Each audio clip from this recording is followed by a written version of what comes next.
প্রিয় দর্শক, আসলে আমাদের বাংলাদেশের এয়ারপোর্টে এরা এতটাই অবহেলিত করে যারা প্রবাসের থেকে এই মালামালগুলো আনে। দেখেন এত সুন্দর প্যাকেট করা হয়েছে, মানে উপরে তা ফালাইলেও ভাঙার কথা না, অল্প একটু উপর থেকে।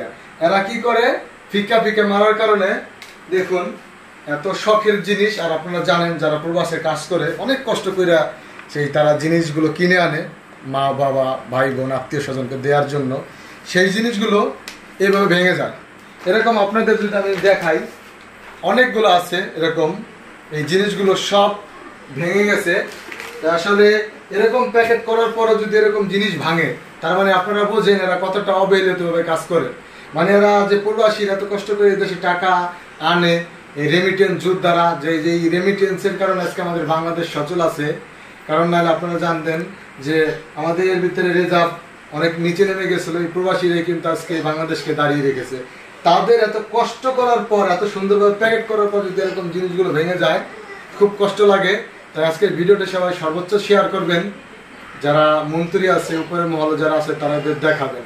কারণ আপনাদের যে এয়ারপোর্টে যে শ্রমিকগুলো দিয়ে রাখেন চোরগুলোরে, তারা হয়তো বা ভাঙতে না মানে নিতে না পেরে লাস্টে ভেঙে ফেলায়। এই জিনিসগুলো সবাইকে দেখার সুযোগ করে দিবেন এবং মাননীয় প্রধানমন্ত্রীকে দেখার সুযোগ করে দিবেন। কারণ এত কষ্ট করে আনার পর যদি তাদের জিনিসগুলো ভেঙে যায়, আত্মীয় স্বজনকে দেওয়ার জন্য যখন কষ্ট লাগে, কারণ এই জিনিসটা যখন আমি একজনকে গিফট দিব এত কষ্ট করে আনার পর, সে কিন্তু তার মনটা ক্ষুণ্ণ হবে যে আমাকে ভাঙা একটা জিনিস দিচ্ছে। তাই আসলে আজকের ভিডিওটা সবাই সর্বোচ্চ শেয়ার করবেন। আর প্রবাসী বর্তমান যারা ভাই বোন আছেন তারা এরকম মানে এরকম ভুক্তভোগী হয়েছেন কিনা একটু কমেন্ট করে জানাবেন।